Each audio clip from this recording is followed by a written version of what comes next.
কেন্দ্র সরকারের নিয়ে আসা ওয়াকফ সংশোধনীর আইনের বিরুদ্ধে সারা দেশে আন্দোলন হচ্ছে, পশ্চিমবাংলাতেও আন্দোলন হচ্ছে।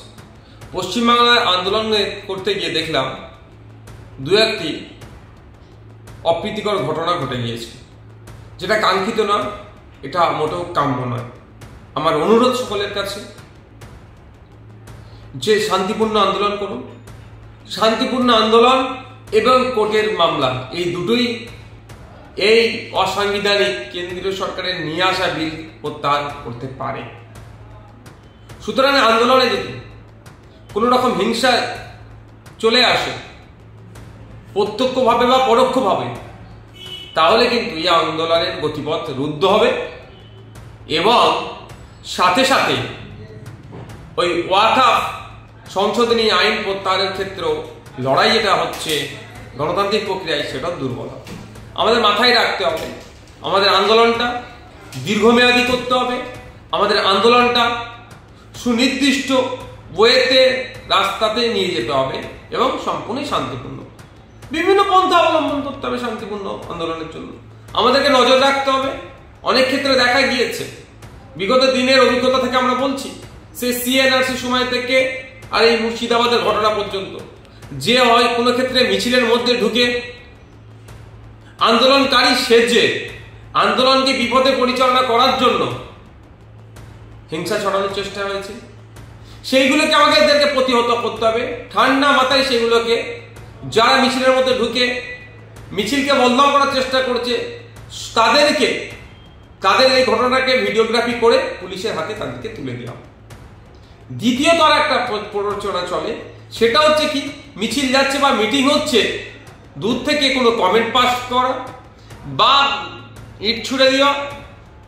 এরপরে কি হয়, যারা মিছিলে আছেন স্বাভাবিক এটা হবেই রিয়্যাক্ট করে, এই রিয়্যাক্ট থেকে হিংসা ছড়িয়ে দুই পক্ষের বচসা হবে, হিংসা ছড়িয়ে যাবে। তাহলে এইটা তো আন্দোলনের গতি রুদ্ধ হবে। সুতরাং যদি এই ধরনের ঘটনা ঘটে, ধুলিয়ানে যে ঘটনা ঘটেছে শুনলাম এই ধরনেরই ইট ছুড়াকে কেন্দ্র করে হয়েছে, এখন বিশাল ভাবে ফেলাও হবে, মিডিয়া দেখাচ্ছেন অনেক রকম ভাবে, কিন্তু মানুষ তো ক্ষতিগ্রস্ত হয়ে যাচ্ছে। আমাদেরকে মাথায় রাখতে হবে। তো এই ধরনের ঘটনার যদি আমরা সম্মুখীন হই, যারা আন্দোলন করছেন, তা তাদের কাজ কি হবে, যে টোটাল মিছিল মিটিং বা যা হচ্ছেন আপনারা নির্দিষ্ট লোক রেখে ভিডিওগ্রাফি করুন। এই ধরনের ঘটনা হলে যে ভিডিওগ্রাফিতে আসবে, সেই ফুটেজটা নিয়ে ওখানে পুলিশ নিশ্চিতভাবে থাকবে, ইন্টিমেশন যে প্রোগ্রাম আপনারা করবেন, যে তাদের কাছে তুলে দেওয়া, যে বিরুদ্ধে আইনত ব্যবস্থা নিয়ে এবং তদারকি করা পুলিশ আইনত ব্যবস্থা নিচ্ছে কি নিচ্ছে না, এটা মাথায় রাখবে। আর একটা জিনিস বলছি, আমি হিন্দু মুসলিম উভয় সম্প্রদায়ের মানুষের কাছে বলছি, এই ওয়াকফের লড়াইটা কোনো ধর্মীয় লড়াই নয়।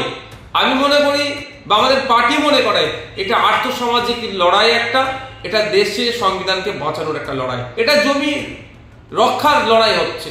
সুতরাং এই লড়াইটা হিন্দু মুসলমানের লড়াই নয়। কেউ যদি এটা হিন্দু মুসলমানের লড়াই বানিয়ে দিতে চায়, হিন্দু মুসলমান নির্বিশেষে তাদেরকে এর বিরোধিতা করতে হবে।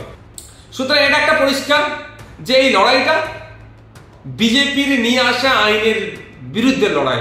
এই লড়াইটা না হিন্দুর বিপক্ষে না মুসলমানের বিপক্ষে, এই ধরনের কোনো নয়। সুতরাং আমরা যারা এই বিলের বিরোধিতা করছি, এই বিরোধিতা আমাদেরকে মাথায় রাখা দরকার। আমাদের শব্দ চয়ন, আমাদের বক্তব্য সেই ধরনের হওয়া দরকার যে আমাদের যেন নির্দিষ্ট লক্ষ্য যেন আমাদের থাকে, লক্ষ্যভ্রষ্ট না হওয়া যায়। আমাদের লক্ষ্য হওয়া দরকার বিজেপি নিয়ে আসা এই বিলের বিরোধিতা করা।